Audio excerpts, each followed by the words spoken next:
நாராயணியம் அமிர்தம் தசகம் 76 உத்தவர் தூது.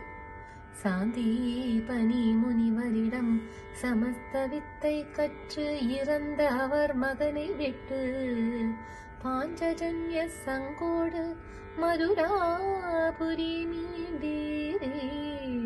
கோகுலத்தில் வாழும் ராதை மற்றும் கோபியர் துயர் போக்க உத்தவர் தன்னை தூதராக அனுப்பினின் அன்பு மனத்தை ஆறுதலாய் அனுப்பினீர். குருவாயூர் தன்னிலே குடிகொண்ட மன்னனே, குருவாயூரப்பனே, தீராத